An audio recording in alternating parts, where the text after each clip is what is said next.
अभी हम एक गीत गाएंगे, मुक्ति दिलाए यीशु नाम, क्योंकि आज का जो अनवान है यीशु कौन है। मुक्ति अगर है, शांति है और निजात है, वो सिर्फ और सिर्फ यीशु नाम में है। मुक्ति दिलाए यीशु नाम, और उसके बाद खुदावंद का कलाम जो है वो शेयर करेंगे। सब मिलकर गाएंगे, मुक्ति दिलाए यीशु नाम।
मांगता हूँ चीज कि जिस वक्त में से हम लोग गुजर रहे हैं, आजकल हम लोग मुकाशफा की स्टडी कर रहे हैं और उसमें हम देख रहे हैं कि जो एंड टाइम है वो बिल्कुल नजदीक है।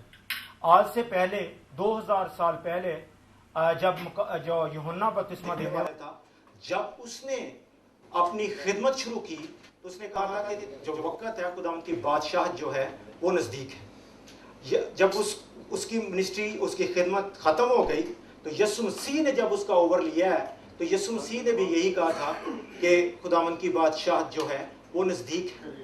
और हम देखते हैं कि 2000 साल हो चुके हैं और अभी हम देखें जो हालात दुनिया में हो रहे हैं और जो सुनामी आ रही है, फ्लड आ रहे हैं, कितनी कितनी दुनिया मर रही है, कौम पे कौम चढ़ाई कर रही है, फिर उसके बाद काल पड़े हुए हैं, यानी ये सारी चीज़ें जो हैं वो शो कर रही हैं कि एंड टाइम जो है नज़दीक है। न्यूक्लियर बम बना रहे हैं, बहुत कुछ बन चुका है और ख़ासकर इसराइल की जो हालत है, एक कौम बन चुकी है, एक मुल्क बन चुका है। ये सारी चीज़ें जो हैं, पेशन गोइयाँ जो हैं वो सारी पूरी हो रही हैं। इसलिए ये बड़ा क्रिटिकल टाइम है और इस क्रिटिकल टाइम में हमें बड़ा ज़रूरी है कि खुदावंद की जो खिदमत है बड़े अच्छे तरीके से करें और ख़ासकर जो यीशु का नाम है वो लोगों को बता सकें, क्योंकि जब तक कोने कोने तक यीशु का नाम नहीं पहुंचेगा एंड नहीं होगा। इसलिए बड़ा ज़रूरी है। और आज इसीलिए मैंने खुदावंद के कलाम में से देखा और मैंने सोचा कि क्यों ना है आप लोगों के साथ मैं शेयर करूं कि यीशु जो है वो कौन है। आज खुदावंद के कलाम में से हम देखेंगे कि यीशु कौन है। हम अक्सर गीत गाते हैं, गंगा जमुना तीरथ नहाए गया गया की बणदाई, गंगा जमुना तीरथ नहाए गया गया की बणदाई, यीशु नाम जपन बिन प्यारे नरक अगन में जाओगे। चाहे हम लोग गंगा जमुना में जाके नहाएं, चाहे वो गया गया का जो लफ्ज़ है उसका मतलब है चाहे हम बड़ के दरख्त के नीचे जाके बैठ जाए, जिस तरह गौतम बुद्ध, महात्मा बुद्ध जाके बैठ गया और उसने कहा कि शांति जो है वो मिल गया। आशा करें कि ये जो चीज़ें हैं इनसे खुदावंद शांति नहीं रहता, ना निजात हमें जो है वो मिलती है। अगर निजात है तो सिर्फ और सिर्फ यीशु नाम में है। तो यही जो आज हमने देखना है कि यीशु कौन है। और आज हम देखेंगे कि क्योंकि दुनिया में मुख्तलिफ तरीके से लोग जो हैं वो यीशु को जो है देखते हैं। कुछ लोग कहते हैं कि यीशु जो है वो एक बड़ा अच्छा नबी था, यीशु एक बड़ा नबी था। कुछ कहते हैं कि बड़ा अच्छा टीचर था, उस्ताद था। कुछ कहते हैं कि बड़ा अच्छा लीडर था। कईयों ने उसको पॉलिटिकल लीडर के तौर पे देखा। यानी मुख्तलिफ तरीके से उसको जो है वो देखते और कहते हैं। कई कहते हैं कि बड़ा अच्छा आदमी था। और आज हमने खुदावंद के कलाम में से देखना है कि सिर्फ वो नबी नहीं है, सिर्फ वो अच्छा आदमी नहीं है, बल्कि इससे भी बढ़कर है। यही खुदावंद के कलाम में से हम देखेंगे। और जो मैं स्टडी कर रहा था, जो रूसी इश्तराकियत जो कौम है उनकी डिक्शनरी, कम्युनिस्ट डिक्शनरी जो है उसमें अगर देखें तो यीशु मसीह को एक मिथिकल फिगर जो है वो पेश किया है। मिथिकल फिगर का क्या मतलब है? जैसे देव परियों की कहानियां होती हैं ना, इस तरह का उसको पेश किया गया है कि जो एक आदमी कभी एग्जिस्ट या उसका वो आया नहीं है, बल्कि वो ऐसे ही जो है वो दुनिया में ऐसी जैसे देव परियों की कहानियां होती हैं इस तरह का वो शख्स था। और यीशु जो है खुद भी सवाल करता है कि मैं कौन हूं, मुझे तुम लोग क्या समझते हो। आपको पता है यीशु खुद भी सवाल करता है कि आप मुझे क्या समझते हैं। और आज ये भी सवाल आपके लिए कि आप यीशु को आज क्या कहते हैं। क्योंकि अगर मत्ती रसूल की अंजील में देखें उसका 16 बाब और उसकी 13 से 20 आयत तक लिखा हुआ है, जब यीशु कैसरिया फिलिप्पी के इलाका में आया तो उसने अपने शागिर्दों से ये पूछा कि लोग इब्ने आदम को क्या कहते हैं।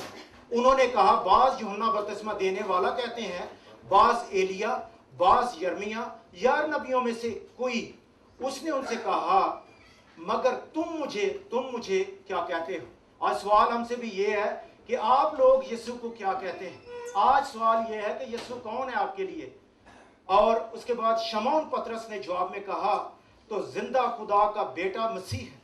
यीशु ने जवाब में, यीशु बड़ा खुश हुआ है और यीशु खुश हो कहता है, यीशु ने जवाब में उससे कहा, मुबारक है तू शमौन बर यूना, क्योंकि ये बात गोश्त और खून ने नहीं बल्कि मेरे बाप ने जो आसमान पर है तुझ पर जाहिर की। और मैं भी तुझसे कहता हूं कि तू पतरस है और मैं इस पत्थर पर अपनी कलीसिया बनाऊंगा और आलम रोआ के दरवाजे उस पर गालिब ना आएंगे। मैं आसमान की बादशाही की कुंजियां तुझे दूंगा, और जो कुछ तो जमीन पर बांधेगा वो आसमान पर बंधेगा, और जो कुछ तो जमीन पर खोलेगा वो आसमान पर खुलेगा। उस वक्त उसने शागिर्दों को हुक्म दिया कि किसी को ना बताना कि मैं मसीह हूं। यीशु मसीह एक वक्त था कि वो बताना नहीं मांग रहा था, लेकिन आज हमने देखना है कि बिलवास्ता और बिला वास्ता यानी इनडायरेक्टली, डायरेक्टली, और खुदावंद यीशु मसीह ने कैसे अपने आप को पेश किया कि मैं खुदा हूं। आज खुदावंद के कलाम में से हम लोग देखेंगे। अच्छा, जिस तरह मैंने आप पहले बताया कि इश्तराकी रूस वाले जो कहते हैं वो एक दो माला की कहानी के तौर पे यीशु पेश करते हैं, और लेकिन अगर आज खुदावंद की आज जो सीरियस हिस्टोरियन है, जो भी हिस्ट्री दान है या तारीख दान है, वो इस बात पर मुतफिक नहीं है। वो मुतफिक नहीं होंगे कि क्या यीशु मसीह इस दुनिया में आया और मौजूद था कि नहीं। तरीकी तौर पर आज बहुत से सबूत जो हैं वो मौजूद हैं कि यीशु जो है वो आया इस दुनिया में। और सबसे पहले जो है वो हम हिस्टोरिकली तौर पे देखेंगे, तारीखी तौर पे हम देखेंगे कि यीशु मौजूद था, ही एग्जिस्टेड और नॉट। इसको खुदा के कलाम में से आज हम जो है देखेंगे, और पहले बाहर से हम देखेंगे। तरीकी तौर पर जो सबूत है वो मौजूद है कि यीशु मौजूद था। चारों आना झील का मुतालिया करें तो उनसे हमें पता चलता है, और खासकर पुलूस रसूल के आगे जो खत हैं और दूसरे जो रसूलों के जो खत हैं उनसे पता चलता है कि यीशु था। ये तो अंजील में से हमें पता चलता है कि यीशु मसीह मौजूद था, लेकिन जो गैर मसीही ज़राए हैं यानी हिस्ट्री के तौर पे हमें पता चलता है कि यीशु जो है वो मौजूद था। मिसाल के तौर पे आज पहले हम देखेंगे एक रोमी तारीखदान जो है उसका नाम था टैसिटस कर्नेलियस। टैसिटर कर्नेलियस जो है इसने कैसर अगस्तस से लेकर नीरो तक तारीख जो है उसको लिखा है, और वो बराह रास्त यीशु मसीह को कहता है कि यीशु मसीह जो है वो मौजूद था। फिर उसके बाद एक दूसरा है जिसका नाम है, ये भी रोमी है, और ये कहता है गायस सोटोनस जो है, इसका नाम ट्रंकिलियस जो है वो बिला वास्ता लिखता है कि यीशु जो है मौजूद था। और ये छोटे मोटे जो है वो जो तारीख दान नहीं हुए, इनका बड़ा नाम है हिस्ट्री में, क्योंकि ये देखें कि ये जो जिसकी मैं अभी बात कर रहा हूं, ये जूलियस सीजर जो था उससे लेके डोमिशियन तक जो है इसने सोटनस जो है इसने हिस्ट्री को जो है वो लिखा है। और ये खासकर जो इसका काम जो था कैसर अगस्तस की जो जिंदगी है उस पर इसका खास काम था। वो कहता है कि यीशु मसीह जो है वो मौजूद था, यानी हिस्ट्री से हमें पता चलता है कि यीशु था। फिर उसके बाद यहूदियों को देख लें। यहूदियों ने, आपको पता है कि यहूदी नहीं चाहते थे, क्योंकि यीशु मसीह ने जब ऐलान किया मुनादी का और उन्होंने अस्तः के सलीब दे दिया, लेकिन उनमें से जोसेफस फ्लेवस जो है यानी यूसिफस फ्लेवस जो है 37 एडी में यानी यीशु मसीह के मौत के बाद जो है वो आया, और उन्होंने जो है वो भी बताता है कि यीशु मसीह मौजूद था। ये काहिनों की लाइन में से था, शाही खानदान से भी इसका ताल्लुक था, और गलील का गवर्नर था, और बहुत बड़ा जो था ये हिस्टोरियन भी था, तारीखदान भी था। वो बयान करता है यीशु के बारे और शागिर्दों के बारे कि ये एक ऐसा आदमी है जिसका नाम यीशु है, और अक्ल फहम और दानिश में बहुत अजीम है। और कहता है कि मेरी शरीयत, जो कि यहूदी था, कहते हैं मेरी शरीयत जो है वो इजाज़त नहीं देती कि मैं उसको खुदा कहूँ। अगर मेरी शरीयत इजाज़त देती होती तो मैं ज़रूर उसको खुदा कहता। वो ये एक हिस्टोरियन है जो वो कह रहा है, कहता है कि यीशु जो है अजीब काम करता है, सच्चाई का कलाम जो है वो ऐसा इसका अच्छा है कि सिर्फ यहूदी नहीं बल्कि गैर जो बेदीन हैं वो भी उसके जो फॉलोअर जो हैं वो बनते जाते हैं। मुर्दे जो हैं वो जिंदा होते हैं, अंधे देखते हैं, लंगड़े चलते हैं, और ये जो है ये मसीह नहीं तो और कौन हो सकता है। यानी वो जिस मसीहा का वो इंतजार कर रहे थे वही मसीह जो है उसको कहता है कि वो मसीह है। और कहता है कि जब हमारे खास लोगों ने यानी प्रिंसिपल लोगों ने यानी कायफा, हन्ना और दूसरे जो लोग थे फकी फरीसी, उन्होंने क्या किया कि उसके खिलाफ जो है कार्रवाई की और उसको पिलातूस के हवाले कर दिया। तो पिलातूस ने क्या किया कि उसको सलीब जो है देने का जो ऑर्डर है वो कर दिया। और सलीब जब दिया गया तो उसके बाद जो उसके हवारी हैं, जो उसके फॉलोअर हैं, शिगिर्द हैं, उनको यीशु मसीह तीसरे दिन मुर्दों में से जी उठा और उनको नजर आया। और बहुत से जो मौके हैं उन पे वो जो है वो नजर आया है। यानी इन सारी बातों से ये जो चीजें मैं बता रहा हूं, ये हिस्ट्री की जो है वो बताती हैं कि यीशु मसीह जो है वो मौजूद था इस दुनिया में। अब जो है अभी हम देखेंगे कि इसके अलावा हम अब अपनी जो अंजील है उसमें भी जो सबूत हैं वो भी हम देखेंगे। वो इसके अलावा वो भी कहता है कि जो खुदा के कलाम की जो पेशन गोइयां हैं उनका भी मैंने मुतालिया किया, उसके मुताबिक लगता है कि ये मसीह है। डायरेक्टली नहीं वो कह रहा कि ये मसीह है, क्योंकि कानून के अंदर था, शरीयत के मुतहत था और यहूदियों ने उसको सलीब दिया इसलिए, लेकिन तरीके के साथ वो कह रहा है कि ये मसीह है। आज हम सबूत जो हैं अंजील में से भी देखेंगे। कुछ लोग कहते हैं कि जनाब अंजील जो है वो बदल चुकी है, और कुछ लोग यूरोप में और अमेरिका में कुछ लोग कहते हैं कि क्या ये जो अंजील है इतने सालों से लिखी हुई है, क्या आज तक ये अंजील जो है सदियों के बाद भी वैसी है जैसी आज है?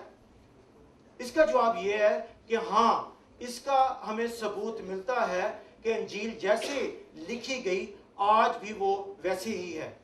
और वो कैसे हमें पता चलता है? Through the science of textual criticism. Through the science of textual criticism जो है उसके जरिए हमें पता चलता है कि जो अंजील जो लिखी गई जब लिखी गई है और आज तक वैसे जैसे थी वैसे ही आज है। और उसके बाद एक ग्राफ है, यानी बहुत सी किताबें जो हैं, बहुत सी हिस्ट्री सुहाई उमरी जो हैं वो लिखी गई, लेकिन आहिस्ता आहिस्ता वो ख़त्म होती गई। लेकिन हम देखते हैं कि जो अंजील है, जितनी किताबें वो लिखी गई थी उतनी की उतनी एंड तक वो जो है आज तक मौजूद हैं। और इसके लिए हम खुदा का शुक्र करें। और आज हम जानते हैं बाहर से और अंदर से हमें पता चलता है कि यीशु मसीह जो है वो मौजूद था।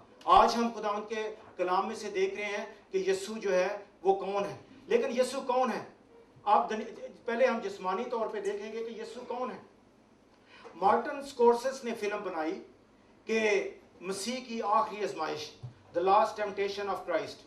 हालांकि वो बुरा आदमी था, उसने बड़ी बुरी फिल्म यीशु के खिलाफ जो है वो बनाई, लेकिन जब उससे सवाल किया गया कि तूने ये काम क्यों किया, तो उसने कहा कि मेरा मकसद जो है वो यीशु को एक एज रियल, एक सही इंसान के, वो रियल इंसान था और रियल तौर पे इस दुनिया में आया और रहा, इस तौर पे मैंने उसको पेश किया। लेकिन आज जो है वो इशू ये नहीं है कि वो उसने ये खिलाफ काम किया या ना किया। आज बात ये है कि हम देख रहे हैं कि यीशु कौन है। यीशु कौन है?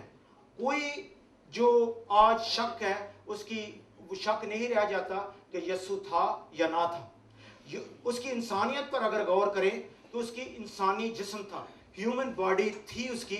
यूहन्ना 4 बाब और 6 आयत हमें पता चलता है कि आपको पता है कि यीशु मसीह जब सामरिया में से गुजर रहा था तो कुएं पे आया और लिखा हुआ है, चनाचे यीशु सफर से थका मांदा होकर उस कुएं पर बैठ गया।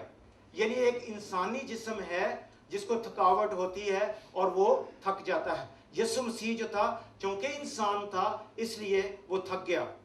मत्ती 4 बाब 2 आयत में लिखा है, और 40 दिन और 40 रात फाका करके आखिर को उसे भूख लगी। यानी उसकी फीलिंग्स थी कि जिस तरह इंसान को एक फीलिंग्स एहसास होता है उसी तरह उसको भूख जो है वो लगी। फिर उसके हम देखते हैं खुदा यीशु मसीह से इंसान उसको देखते हुए उसके जो है जज्बात थे, इमोशंस थे और उनके तहत भी वो काम करता था। क्योंकि मरकस 11 बाब 15 से 17 तक देखें तो लिखा है, फिर वो यरूशलेम में आए और यीशु हैकल में दाखिल होकर उनको जो हैकल में खरीदो फरोख्त कर रहे थे बाहर निकालने लगा। उसने पटका बनाया और उसको मार मार कर बाहर निकालने लगा।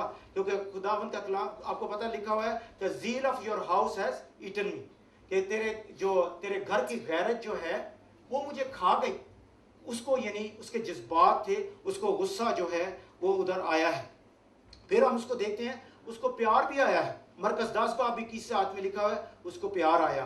मरकस उसके बाद यूहन्ना 11:35 में देखते हैं, जब उसका दोस्त लाजरस जो है वो मर गया और जब वो कब्र पे जाता है तो यीशु क्या करता है, उसके आंसू जो हैं वो बहने लगे। सबसे छोटी आयत जो है वो लिखी कि उस यीशु के आंसू बहने लगे। मरकस 1:13 में लिखा हुआ है कि उसका ह्यूमन एक्सपीरियंस जो था वो ये था कि वो आजमाइश उस पर आई और वो आजमाया गया। फिर उसके बाद हम लूका 2:52 में हम देखते हैं कि और यीशु हिकमत और कद्दो कामत में और खुदा की और इंसान की मकबूलियत में तरक्की करता गया।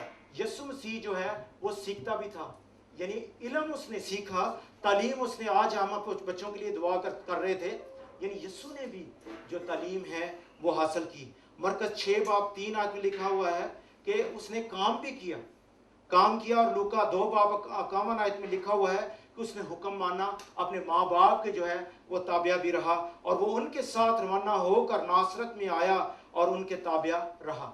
यानी खुदावंद यीशु मसीह एक इंसान था और मुकम्मल इंसान होते हुए उसके जज्बात थे, एहसासात थे और उनके तहत जो है वो रहा। अब देखना ये है कि वो सिर्फ अच्छा शख्स था या एक अच्छा उस्ताद था या इससे भी बढ़कर था, क्योंकि वो सिर्फ इंसान ही नहीं बल्कि जिंदा खुदा का मसीह, वो खुदा बेटा था। अभी हम खुदा उनके कलाम से जो पतरस के अल्फाज जो हैं उसको देखा और यीशु अपने बारे आज ये भी देखेंगे कि तसलीस का वो दूसरा शख्स था और यीशु अपने बारे जो है वो क्या कहता है। कुछ लोग कहते हैं कि यीशु ने कभी भी अपने आप को खुदा होने का दावा जो है वो नहीं किया। उसने दावा, he did not claim that he is to be God, खुदा उसने अपना दावा जो है वो नहीं किया। और ये बात सच है कि कभी अपने आप को इधर उधर नहीं बताया कि वो खुदा है, लेकिन जब उसकी तालीम पर गौर करें तो उसमें शक नहीं रहता कि उसकी शनाख्त जो है वो खुदा थी। उसको पता था कि मैं कौन हूं। आज उसी को हम लोग देखेंगे कि उसकी तालीम जो है वो अपने इर्द गिर्द जो है वो घूमती हुई नजर जो आती है, उसकी अपने ऊपर जो है उसकी तालीम घूमती हुई नजर आती है, क्योंकि लिखा हुआ है तुम्हारा दिल ना घबराए, तुम खुदा पर ईमान रखते हो, मुझ पर भी ईमान रखो। यूहन्ना 14:6 में लिखा हुआ है। और यीशु आगे क्या 6 में क्या कहता है कि राह, हक और जिंदगी मैं हूं, कोई मेरे वसीला के बगैर बाप के पास नहीं आता।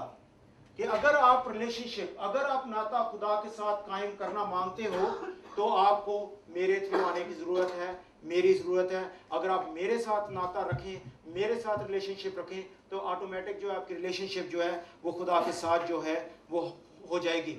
आज अगर दुनिया में देखें, हर एक इंसान को भूख प्यास है किसी न किसी चीज़ की और किसी न किसी तरीके से उस भूख प्यास को जो है वो फिल कर रहा है, पूरी कर रहा है। फ्रूट जो है, बड़ा एक साइकोलॉजिस्ट है, वो कहता है कि लोग मोहब्बत के भूखे हैं। और उसके बाद जंग जो है वो कहता है कि लोग तहफ़्फ़ुज़ के भूखे हैं। एडलर कहता है लोग सिग्निफिकेंस यानी अहमियत के जो हैं वो भूखे हैं। लेकिन यीशु मसीह है जो है वो कहता है कि अगर तुम इन चीज़ों की भूख है, तो यीशु ने उनसे कहा जिंदगी की रोटी मैं हूं, यानी मेरे पास आओ तो मैं तुम्हारी भूख जो है उसको मिटा दूंगा। आज किसी किस्म की भी अगर भूख है, किसी किस्म की भी प्यास है, तो हमें यीशु के पास आने की जरूरत है, क्योंकि वही हमें सेटिस्फाई जो है वो कर सकता है। कोई और चीजें जो है वो सेटिस्फाई नहीं कर सकती। आज लोग जो है वो तरीकी में चल रहे हैं और देखें डिप्रेशन का शिकार है, परेशानी में है, दबाव में है और मायूसी में है। यीशु यूहन्ना की अंजील में 8 बाब उसकी 12 में कहता है, यीशु ने फिर उनसे मुखातब होकर कहा, दुनिया का नूर मैं हूं, जो मेरी पैरवी करेगा अंधेरे में ना चलेगा। आज यीशु की पैरवी करें तो हम रोशनी में चल सकते हैं, अदरवाइज यीशु के बगैर जो है हम तारीकी में हैं। आज लोग जो हैं वो उसको लोग मौत से जो हैं वो डरते हैं। अलाज़र की कहानी मैंने आपके साथ शेयर की। यूहन्ना 11:25 में जब वो आया यीशु कब्र पर, तो मार्था उसके साथ जब डायलॉग होता है तो कहता है, यीशु कहता है फिक्र ना कर, उठ जाएगा। तो इसी अल्फाज में बोल रहा हूँ। तो कहती है हाँ क़यामत के दिन उठ जाएगा। तो यीशु मसीह उसको क्या कहता है, क़यामत और जिंदगी मैं हूँ, मुझ पर ईमान मुझ पर ईमान लाता है, गो वो मर जाए तो भी जिंदा रहेगा, और जो कोई जिंदा है वो मुझ पर ईमान लाता है, वो अब तक कभी ना मरेगा।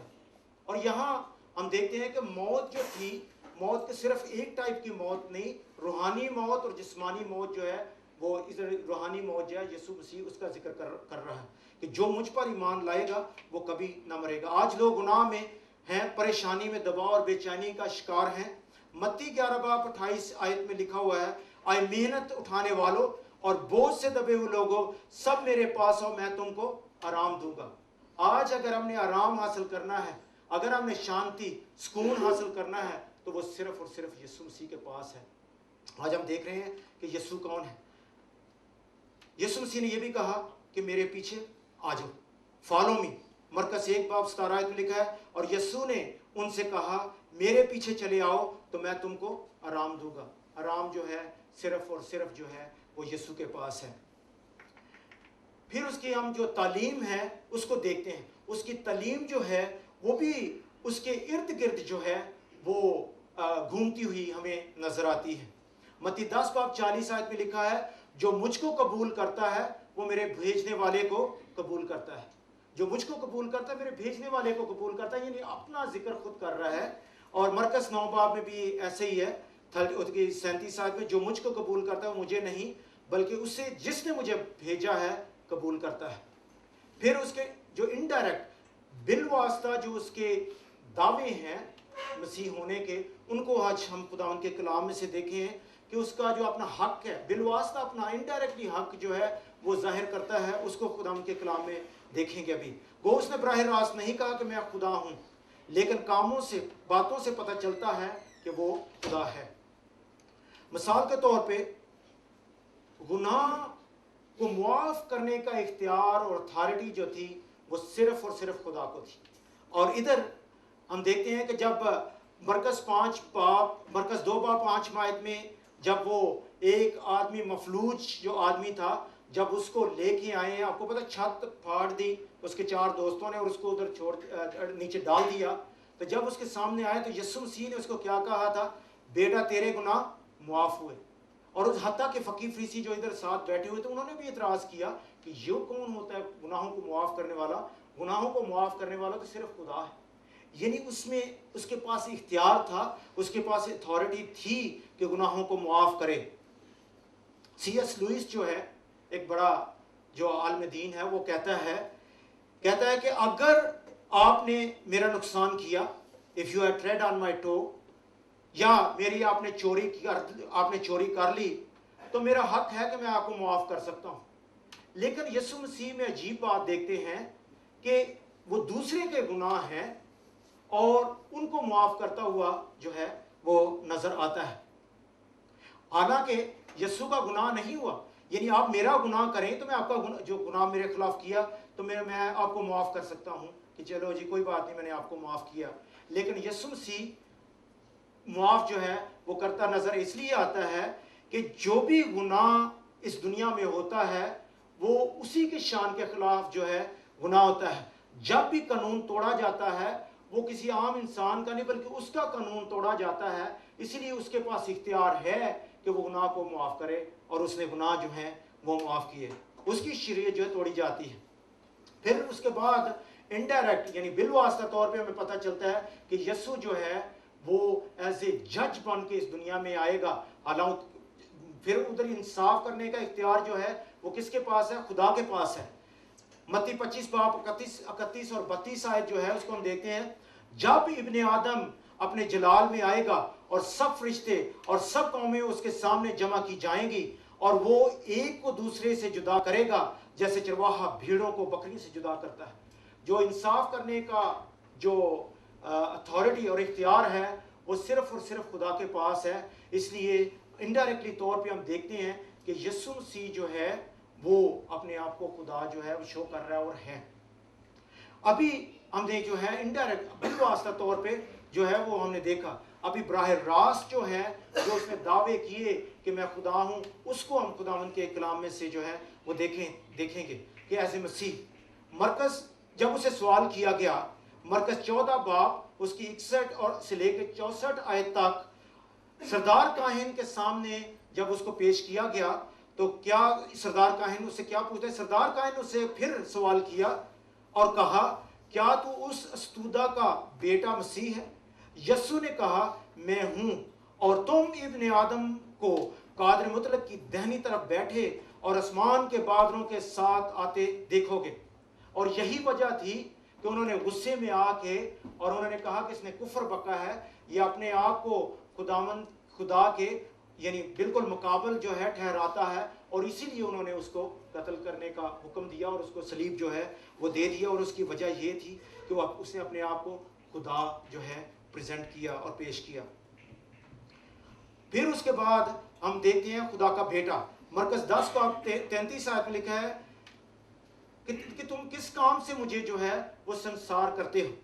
यहूदियों ने उसे जवाब दिया कि अच्छे काम के सबब से नहीं, बल्कि कुफर के सबब से तुझे संसार करते हैं, इसलिए कि आदमी होकर अपने आप को खुदा बनाता है। यानी बराह रास्त जो है खुदावंद यीशु मसीह जो है अपने आप को खुदावंद जो है वो पेश जो है वो कर रहा है।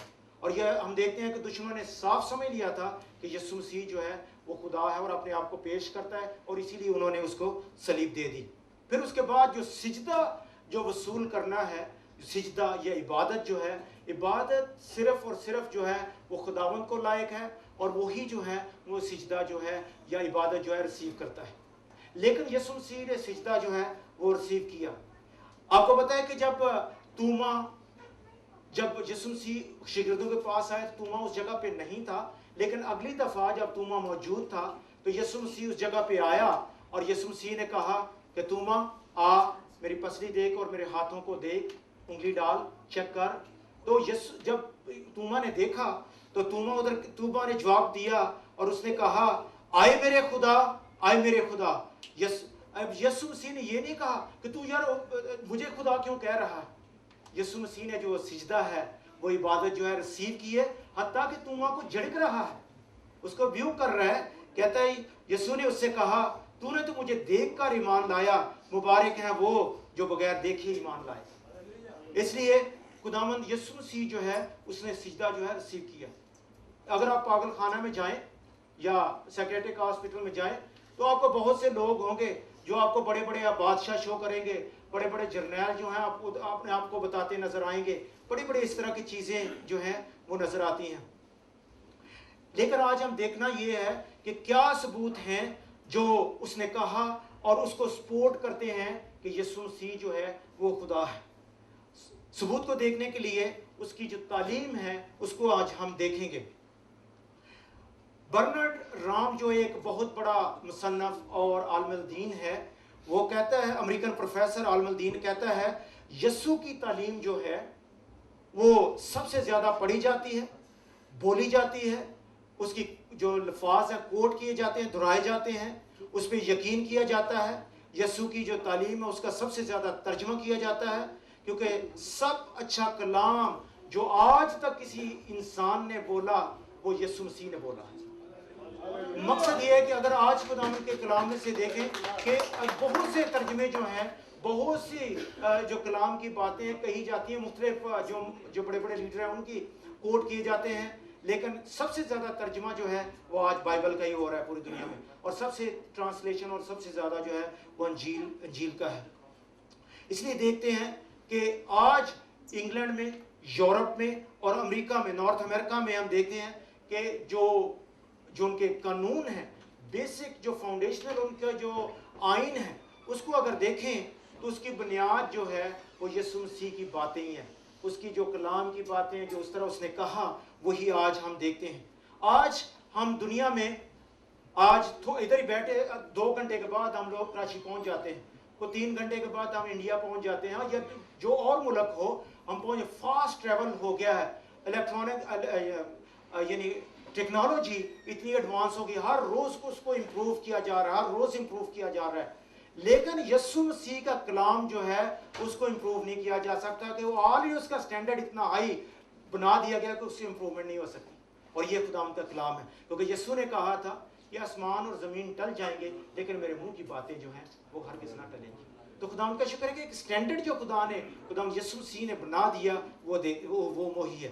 फिर उसके काम जो हैं उसको उनको देखते हैं, जो खुदा यीशु मसीह के काम हैं उनको देखते हैं। यूहन्ना 10:38 आयत में लिखा हुआ है, मगर उन कामों का तो यकीन करो ताकि तुम जानो और समझो कि बाप मुझ में है और मैं बाप में हूं।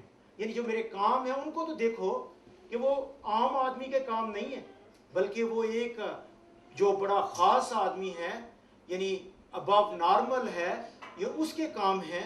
और यीशु यीशु हम देखते हैं कि यीशु के साथ चल के तो देखें, इसके कामों को देखें और उसके चाल साथ जो है वो चल के देखें। आज दुनिया में कई लोग कहेंगे लो जी मैं चर्च गया तो क्रिश्चियनिटी जो है बड़ी बोरिंग है, मैं गया बड़ा बोर होके तो वापस आ गया।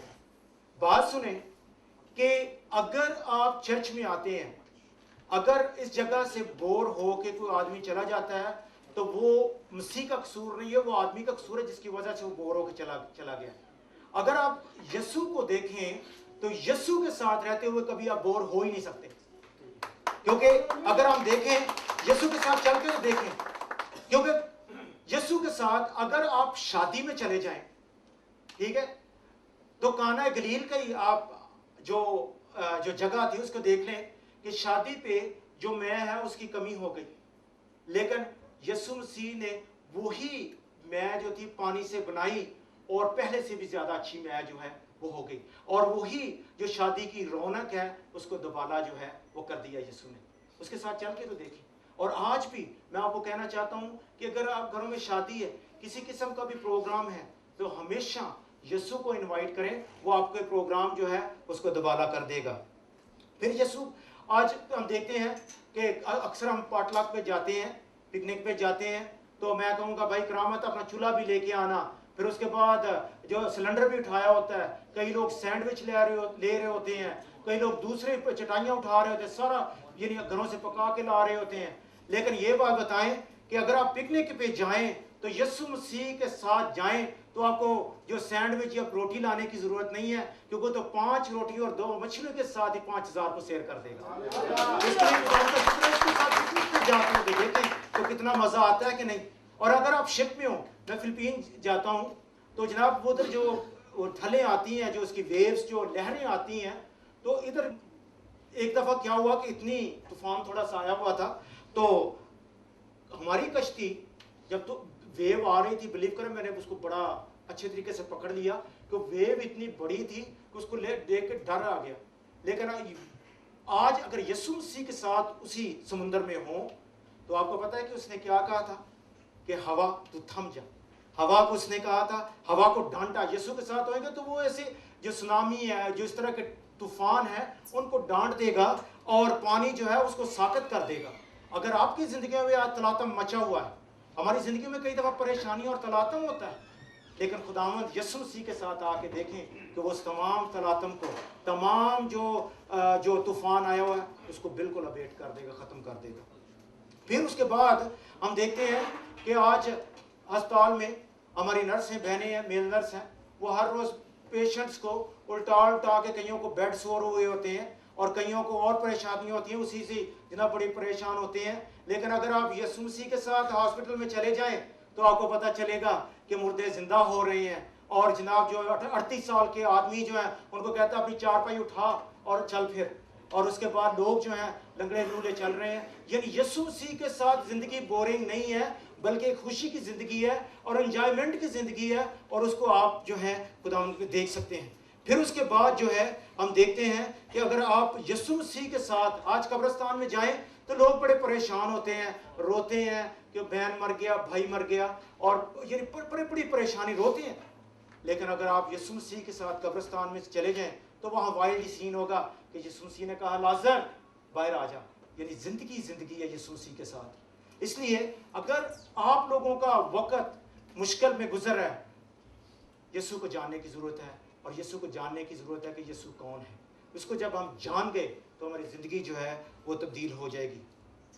सिर्फ यीशु के जो है वो सिर्फ मुझजात ही काफी नहीं है। यीशु मसीह की जो मोहब्बत है कोड़ियों के साथ। कोड़िए जो थे वो आउटकास्ट लोग थे, उनको गांव में रहने की या शहर में रहने की भी इजाजत ना थी, वो आउटकास्ट। लेकिन यीशु मसीह ने कोड़ियों के साथ मोहब्बत रखी। यीशु मसीह जो है वो कस्बी जो औरतें थी या दूसरे बुरे जो लोग थे उनके साथ मोहब्बत रखी। और फिर उसकी मोहब्बत जो है वो यहाँ नहीं बल्कि जिन लोगों ने उसको सलीब पे दे दिया उधर भी हम उसकी मोहब्बत को सलीब पे देखते हैं। कहता है बाप इनको माफ कर, ये नहीं जानते क्या क्या कर रहे हैं। ये उसकी मोहब्बत थी, इंतहा कर दी है यीशु ने मोहब्बत। फिर उसका अगर करैक्टर देखें, किरदार जो है उसका देखें, कोई भी है जो अपने आप को आज कह सकता है कि मैं गुनाहगार नहीं हूं। अगर आप किसी को भी कहें कि क्या आप गुनाहगार, आपने गुनाह नहीं किया, आप कहेंगे कि मेरे तो हजारों गुनाह। कोई अपनी अपनी जिंदगी में देखें। लेकिन यीशु मसीह ऐसा शख्स है जो कहता है कि कौन है जो मुझ में गुनाह साबित कर सकता है। अगर गुनाह नहीं है तो सिर्फ यीशु मसीह नहीं है। हत्ता के पिलातूस के सामने जब उसको पेश कर दिया गया तो उसने भी हाथ धो दिए, कहता मैं इसमें कोई गुनाह नहीं पाता। और उसका बाप जो है वो उससे खुश था। आपको पता है यीशु आसमान खुल गया तो यीशु खुदा क्या कहता है कि ये मेरा प्यारा बेटा है जिससे मैं खुश हूं। वो इसीलिए खुश था कि उसने कोई गुनाह ना किया। और आज हम खुदा उनका शुक्र करते हैं कि हमारा इफ्जिया देने वाला जो है वो कोई आम आदमी नहीं है बल्कि बगैर गुनाह के आदमी जो है उसने हमारे खातिर इफ्जिया जो है दिया है। फिर उसकी जो प्रोफेसीज हैं, फुलफिलमेंट है। फिर उसने जो काम किए हैं, जो पुराने आदना में पेशन गोइयां थी उनको हम देखते हैं, उसकी पेशन गोइयां जो हैं वो कैसे जो हैं पूरी हुई हैं। किसी मजहब में कोई भी लीडर हो, चाहे गौतम बुद्ध हो, चाहे राम हो, चाहे कृष्णा हो, चाहे कोई और हो, किसी के बारे कोई पेशन गोई पहले जो है वो नहीं की गई। अगर यीशु मसीह को देखें तो उस पुराने अहदनामे में उसके लिए 300 से ज्यादा पेशन गोइयां जो हैं वो मौजूद हैं। और यीशु मसीह जिस दिन सलीब चढ़ाया गया उस दिन 29 पेशन गोइयां, मेजर पेशन, आम छोटी नहीं, मेजर पेशन गोइयां 29 जो हैं वो एक दिन में पूरी हो गई। फिर उसके बाद हम देखते हैं, और अगर आप फर्ज करें कि यीशु चालाक आदमी था, जानबूझकर उसने तमाम जो काम जो हैं वो अपनी जिंदगी में ऐसे किए कि वो मसीहा जो है वो कहलाए। लेकिन ये बात जो थी बड़ी मुश्किल थी।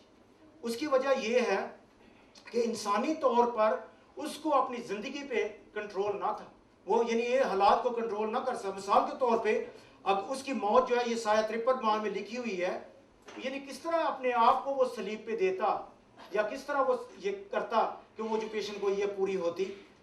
फिर उसके बाद हम देखते हैं उसकी पैदाइश। अगर वो कहता कि 30 साल के बाद कि मैं अपने आप को मसीहा जो है वो बना लूं, लेकिन वो उसके मुमकिन ना था, क्योंकि आपको पता है कि मसीहा का जो पैदा होना था उसकी पैदाइश जो है वो मेका की किताब के मुताबिक बैतलहम में होनी जो थी वो जरूरी थी। एक आदमी 30 साल का हो तो कैसे अपने आप को उधर वो पैदा कर सकता है, वो तो कहीं भी पैदा जब। लेकिन खुदावंद यीशु मसीह को अपनी जिंदगी में कंट्रोल, ऑटोमेटिक जो सारे काम जो हैं वो होते गए उसकी जिंदगी में। उसके बाद हम उसकी जो रेजरेक्शन है, उसका जो जिंदा होना है उसको हम देखते हैं। यीशु को जी उठना जो है हमारी मसीहत जो है उसमें एक कॉर्नर स्टोन है हमारी। आप देखें कि जो मरकस की अंजील है उसका 1/3 हिस्सा जो है वो जो मसीह की मौत है उसी पे लिखा हुआ है।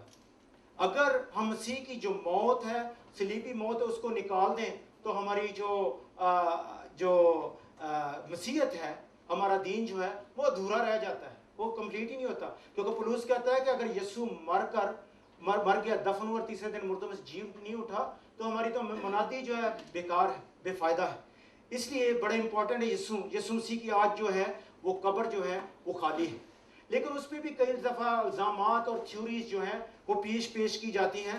अभी मेरा दोस्त है तो वो मेरे पास एक फिल्म लेके आया, मैंने नहीं पहले वो देखी थी, डिस्कवरी चैनल से उन्होंने बनाई हुई थी कि एम्प्टी टॉम्ब ऑफ जीसस, यीशु की जो है वो खाली कब्र के बारे जो है उन्होंने बताया हुआ था। कहते हैं कि यीशु मसीह को जब यूसुफ अरिमथिया का यूसुफ जो था उसकी कब्र में जब उसको दफन किया गया तो उसके बाद शागिर्द जो थे वो उसको ले गए और किसी और जगह पे जाकर उन्होंने दफन कर दिया। आप अंदाजा करें कि यूसुफ जो था बड़ा ईमानदार शख्स था, अब अगर वो जिस तरह उन्होंने ऐलान कर दिया कि यीशु जी उठा है, अगर ऐसा जब उसने किया तो यूसुफ जो था उसी ने सबसे पहले कहना था कि आप झूठ बोलते हो कि वो तो फलां कब्र पे पड़ा हुआ है। फिर उसके बाद हम देखते हैं कि जो अपना रूलर है यानी अथॉरिटी जो उस वक्त की हुकूमत वाले हैं, उन्होंने लाश जो है वो चोरी कर ली थी। लेकिन आप अंदाजा करें कि जब शिगिर्दों ने ये ऐलान किया कि यीशु मसीह जिंदा है, तो अगर लाश उनके पास होती तो वो डेड बॉडी उस लाश को पेश कर देते कि ये आप झूठ बोलते हो, वो तो मुर्दा बॉडी जो है हमारे पास है। लेकिन वो पेश ना कर सके क्योंकि वो जिंदा हो चुका था। फिर उसके बाद क्या कुछ कहते हैं कि नहीं जी वो शिगिर्दों ने जो लाश थी वो चोरी कर ली। आप अंदाजा करें कि वो शिगिर्द जो थे वो डरे हुए थे और वो ऐसा काम नहीं कर सकते, और रूमी हुकूमत का पहरा था, उनको तो अपनी जान की फिक्र थी, इसलिए वो ऐसा जो है वो कर नहीं सकते थे। फिर उसके बाद एक सून थ्योरी है कि यीशु मसीह जो था वो सलीब पे मरा नहीं था बल्कि अधमुआ हो गया था, और जब कब्र में उसको रखा तो उसको थोड़ी ठंडक मिली, कुछ अरसे के बाद होश आई तो उसके बाद उठ के चला गया। और डॉक्टर ट्रेवर लॉयड एवी लिखता है यीशु जिंदा था जब सलीब पर से उतारा गया।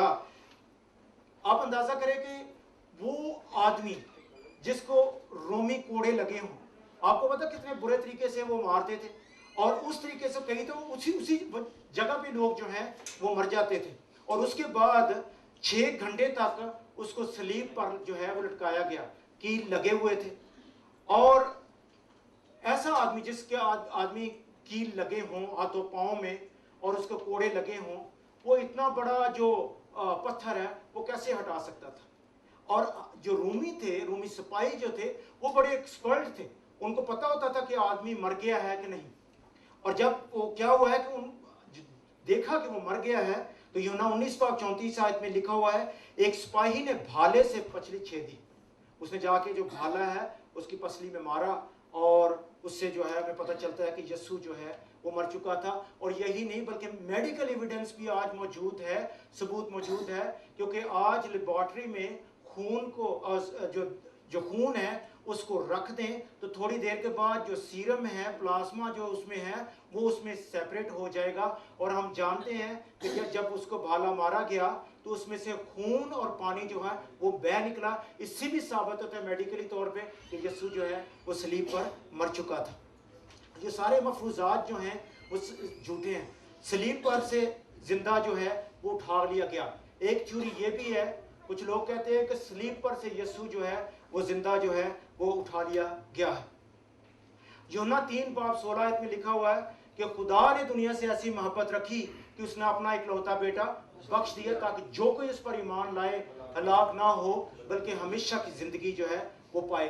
खुदावंद का मकसद ये था कि हमेशा की जिंदगी जो है वो लोगों को दे, और उस पर ईमान लाना जो है वो बड़ा जरूरी था। और जब उसने बख्शीश कर दी है तो उसने उसको वापस नहीं लेना था बल्कि उसने दे दिया, और हमेशा हमेशा के लिए जो था वो दे दिया था। क्योंकि देने का यीशु मसीह के आने का मकसद ये था कि उसका कफारा, जो इंसान का कफारा देने वाला कोई भी नहीं था। अब कफारे को इंग्लिश में अटोनमेंट जो है वो कहते हैं कफारा। कफारे का मतलब ये है कि हमारा दरमियानी बन जाना, जो गुस्सा है, जो गजब है, जो आग गुस्से की जल रही है उसको ठंडा करना जो है उसको कफारा कहते हैं। और इसका दूसरा बड़ा अच्छा लफ्ज है प्रोपिशिएशन, यानी आपको उसकी भड़ास को खत्म करना जो है दैट इज प्रोपिशिएशन। और उसके लिए यीशु मसीह जो है वो आया और उस आग को ठंडा किया और दरमियानी बन के हमें बाप के साथ जो है मिला दिया। क्योंकि हर एक ने गुनाह किया था। क्योंकि गुनाह, थोड़ा सा इसके बारे में बताना मांग रहा हूं। दूसरा तवारीख 6:36 में लिखा है क्योंकि कोई इंसान नहीं जो गुनाह ना करता, हर कोई इंसान जो है वो गुनाह करता है। ज़बूर 51 में उसकी 5 आयत में लिखा हुआ है, देख मैंने बदी में सूरत पकड़ी और मैं गुनाह की हालत में मां के पेट में पड़ा, मिन्नू विच गुनाह दे जमया मेरी माई। दाऊद नबी कह रहा है। मकसद कई कहते हैं कि जो नबी गुनाह नहीं कर सकता, लेकिन इधर जो दाऊद खुद अपने को कह रहा है कि मैं गुनाह में, मैंने जो है वो गुनाह में मेरी पैदाइश जो है हुई है। और आगे पौलुस रसूल रोमियो के खत में बड़ा क्लियर कर देता है, इसलिए कि सब ने गुनाह किया और खुदा के जलाल से महरूम हुए। और रोमियो 6:23 में लिखा है, गुनाह की मजदूरी मौत है। हम लोग सब मारे थे, जो आदम का गुनाह। हो सकता है कि आप बड़े अच्छे हों, नेकोपाक जिंदगी बसर करते हों, और यानी सारे जो नेक काम है आप कर रहे हैं, लेकिन इसके बावजूद जो है हम आग की तरफ जा रहे हैं, क्योंकि हमारी निजात जो है वो सिर्फ यीशु में, क्योंकि कफारा देने वाला कोई नहीं। कफारा जो है वो देना बड़ा जरूरी है, और कफारा जो था वो वही दे सकता है जिसमें गुनाह ना था। जैसे हमने पहले कहा कि कोई कौन है जो गुनाह मुझ में जो है वो साबित करता है। गुनाह हर एक में गुनाह है। और अगर हम इलस्ट्रेशन एक बताता हूँ, कहते हैं कि जब बच्चा पैदा होता है तो शैतान उसको जो है वो छू लेता है, तो क्या होता है, बच्चा रोना शुरू हो जाता है। हर बच्चा जो पैदा होता है, चाहे लड़की हो चाहे लड़का हो, उसको शैतान छू लेता है तो क्या होता है कि वो रोना शुरू हो जाता है, यानी उसमें शैतान जो है वो काम कर जाता है। बल्कि मरूसी गुनाह में बात करना चाहता हूँ कि वो हर एक में होता है, लेकिन एक बच्चा ऐसा पैदा हुआ जिसको शैतान नहीं छू सका, और वो यीशु मसीह है। इसलिए गुनाह का शुक्र करते हैं। गुनाह हर एक में गुनाह है, और हर गुनाह का कफारा जो है वो सिर्फ यीशु जो है वो ही दे सकता था, और इसीलिए यीशु जो है उसका आना जो है वो बड़ा जरूरी था। आपको पता, अगर सलीब से यीशु उठा लिया जाता तो आज हम जो है वो जिस तरह ओपनली इबादत करते हैं और आज हम कहते हैं कि खुदा हमारे साथ है, वो ना कह सकते। उसकी वजह ये है कि शैतान तो पहले दिन से ही चाहता था कि यीशु मर जाए। आपको पता है कि अभी छोटे छोटे बच्चे जो हैं 2 साल से नीचे बच्चे, सबको उसने कत्ल करवाने की कोशिश की। फिर उसके बाद उसके ऊपर आजमाइश, टेम्पटेशन जो है वो लेके आ गया और कहता है हैकल को कुंगरे से जंप कर तो मर जा, यहाँ ही तुझे स्लीप पे जाने की क्या जरूरत है। मुझे नहीं, पहले मारने की कोशिश कर रहा था, और फिर उसके बाद जब स्लीप पे भी था तो नहीं चाहता था कि वो स्लीप पे जान दे, क्योंकि क्या जो काहिन, सरदार काहिन और फकीर फरीसी क्या कहते थे, तूने दूसरों को बचाया, अपने तो ही बचाता हूं, तुझ पे ईमान ले आएंगे कि तू नीचे आ जा, स्लीप पे जान न दे। और ये शैतान का काम था कि वो स्लीप पर जान जो है वो जो है ना दे। बहन भाइयों, बड़ा जरूरी था कि यीशु मसीह जो है वो सलीब पर जान दे और हमें बचा ले। इस पे जो है सलीब का जब पैगाम हम मैसेज देंगे उसमें आप देखना, क्योंकि आज सिर्फ बता रहे हैं कि यीशु कौन है। लेकिन एक चीज बताना चाहता हूं, जो हो सकता है कि जो डीवीडी पे सुनते हों, एक चीज बताना मांगता हूं कि आप सलीब का पैगाम जो है उसको सीखने के लिए, उसको समझने के लिए लाजमी है किसी पास्टर के पास जाएं, लाजमी है किसी जो स्पिरिचुअल लीडर है उसके पास जाएं जो खुदा के कलाम को सही तरीके से समझता है। मेरी मासी प्रवीण है नारोवाल में, बताती है, मैं जब ट्रेनिंग कर रहा था तो मैं छुट्टी आया तो एक दिन मुझे किस्सा बता रही हैं कि एक औरत थी, वो दूसरे घर में काम करने के लिए गई, मसीही औरत, तो उसकी बच्चे की शादी हुई थी, तो जनाब एल्बम जो है वो दिखा रही है कि ये शादी की तस्वीरें जो है वो दिखा रही थी। उसने पूछा उसमें क्या था कि यीशु मसीह को जिधर कोड़े मार रहे हैं वो भी तस्वीर जो है उस जगह पे आ गई। तो कहती है बहन जो थी, कहती है मीधा ये सारी तस्वीरें तो है कि तस्वीर, कहती ये साढ़े यीशु दी। तो उसको कहा भी इसको मार क्यों रहे हैं, कहते मुझे पता नहीं, कुछ ना कुछ कीता ही होना, सुना भैड़े कमा दे भैड़े नतीजे। मकसद ये है कि अगर आप किसी के पास जा रहे हैं और सलीब का पैगाम आप सुनना मांग रहे हैं तो लाजमी है कि उस शख्स के पास जाएं जो सही खुदा उनके कलाम को समझता है। फिर यीशु मसीह जब जिंदा हुआ है तो शागिर्दों पे जो है वो जाहिर हुआ है, उसको हम देखते हैं। कई कहते हैं नो जी यीशु मसीह रूहानी तौर पे जो है वो जाहिर जो है हुआ है, और कुछ कहते हैं कि जिन लोगों ने उसको देखा वो हलूसिनेशन थी। हलूसिनेशन जो है वो ऐसे जैसे हम डेजर्ट में रहते हैं, रेगिस्तान में इधर रहते हैं, सहरा में, आपको पता है दूर से देखे तो महराज सा नजर आता है, ऐसे लगता है जैसे फ्लांज आगे पानी है, लेकिन वो पानी वो रिफ्लेक्शन सी ऊपर महराज जो है वो नजर आ रहा होता है। इसी तरह ही हलूसिनेशन जो चीजें नजर आती हैं लेकिन एक्चुअल नहीं होती, यानी गैर की होती हैं, ठीक है। और यानी आप जिस तरह कह सकते हैं कि आप किसी ने गोश्त देख ली या बदरू या इस तरह की चीज जो है वो चीज नजर आ गई। लेकिन यीशु मसीह जो है वो जब लोगों ने उसको देखा तो लोगों को हलूसिनेशन नहीं हुई बल्कि रियल तरीके से जो है वो नजर आया है। और उसको हम खुदा के कलाम में देखते हैं 500 लोगों ने मुख्तलिफ औकात पर उसको देखा है। 500 जो है वो नजर आया है। और फिर उसके बाद उसको छुआ जा सकता था। लूका 24 बाब 42-43 आयत में क्या लिखा हुआ है कि उसको भुनी हुई मछली का तकला दिया और उसने वो मछली जो है वो खाई। आपको पता है कि गोश्त जो है वो रूह जो होती है वो खा नहीं सकती, लेकिन यीशु मसीह जो था वो बकायदा एक इंसानी जलाली जिस्म में था, उसने वो खाई। और उसके बाद शिगिर्दों ने यूना 21 बाब उसकी 14 आयत में लिखा हुआ है, 21 बाब 1 से 14 में देखें, शिगिर्दों ने खाया पिया और देखा कि मुर्दों में से जी उठा। यीशु मसीह ने मुख्तलिफ तरीके से अपने आप को लोगों पर जो है वो जाहिर किया है।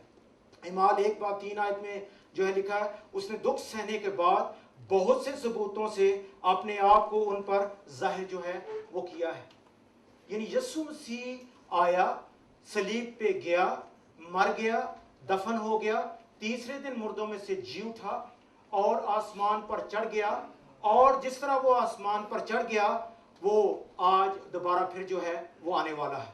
और फिर उसकी जो जिंदा होने का है उसका इमीडिएट इफेक्ट जो है, जो उसका एडवांस इफेक्ट जो हुआ था उसको भी हम देखते हैं कि आपको पता है कि शिगिर्द सारे डरे हुए थे, लेकिन जब उन्होंने यीशु मसीह को जिंदा देख लिया कि वो जिंदा है, तो उनके वही जो डरे हुए लोग थे उनके जिस्मों में है एक फुलादी ताकत जो है वो आ गई है। और आप देखते हैं इमाल में कि पतरस ने खड़े होकर एलानिया तौर पर जिन लोगों से डरा हुआ था और डरता था उन्हीं के सामने जो है बहुत बड़ा लेक्चर जो है दे रहा है। और पहले ही उसके लेक्चर में 3000 जाने जो है वो बच गई। क्यों? उन्होंने मसीह को जिंदा जो था वो देख लिया है। और उसके बाद और से हम बहुत से देखते हैं, और 2000 से साल से आज तक जिन लोगों ने मसीह को जिंदा आज देखा है और जिनकी जिंदगियों में आज काम कर रहा है वो देख रहे हैं कि आज खुदा मसीह के लिए मरने के लिए भी तैयार है और उसकी हर तरह से खिदमत करने के लिए जो है वो तैयार हैं। लेकिन बात यह है कि यीशु मसीह आया, मर गया, दफन हुआ, तीसरे दिन मुर्दों में से जी उठा और आसमान पर चला गया, बाप की दाहिनी तरफ बैठा है। लेकिन बात यह है कि यीशु जो है अभी आने वाला है। यीशु कौन है? यीशु का सारे बारे में बताया, लेकिन यीशु आज जो है दोबारा आने वाला है। और आपको मैं बताना चाहता हूं कि मुकाशवा में अगर हम देखें, मुकाशवा में देखें, मुकाशवा उसका जल्दी जल्दी हम देखें, मुकाशवा 20 बाब,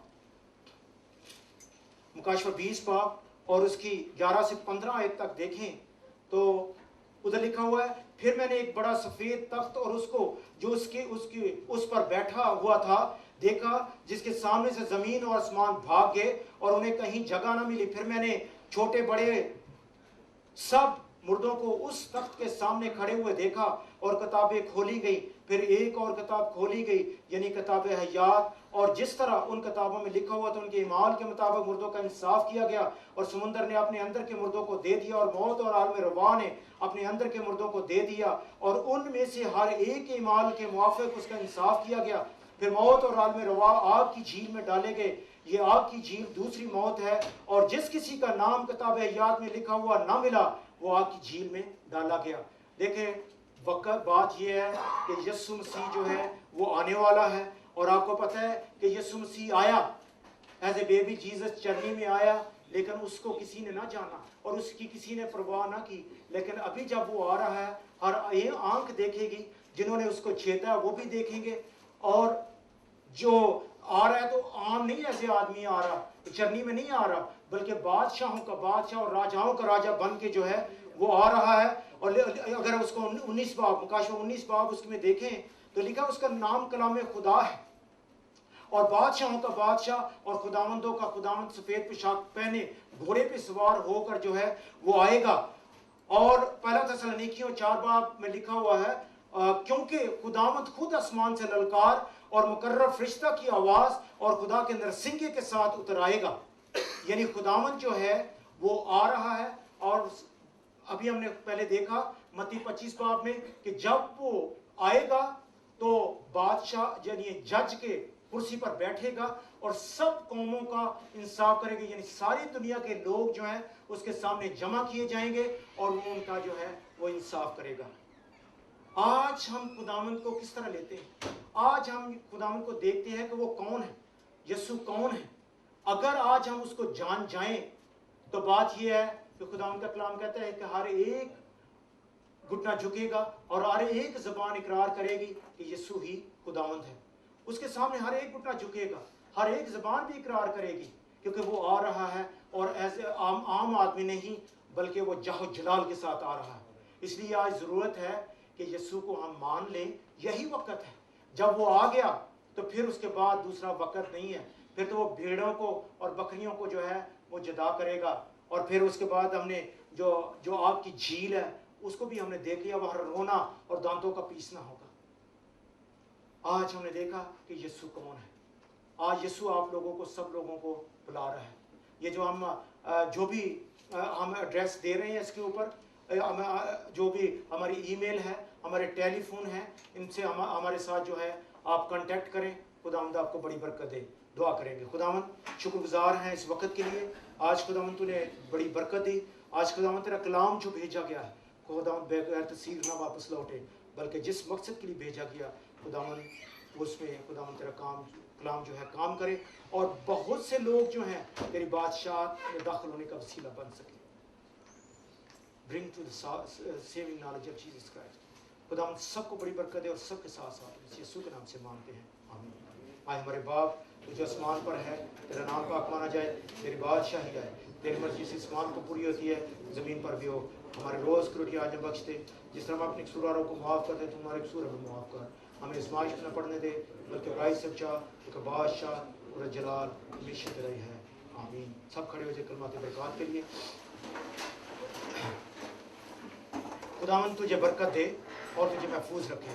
खुदावंद अपना चेहरा तुझ पर जलवागर फरमाए और तुझ पर मेहरबान रहे। खुदावंद अपना चेहरा तेरी तरफ मुतवज्जा करे और तुझे सलामती बख्शे। हमारे खुदावंद यीशु मसीह का फजल, खुदा बाप की मोहब्बत, पाक रूह की रफ़ाक़त और शराकत हम सब के साथ और कुल ईमानदारों के साथ अब से लेकर हमेशा तक होती रहे, आमीन। खुदावंद आप सबको बड़ी बरकत दे। खुदावंद आपके साथ।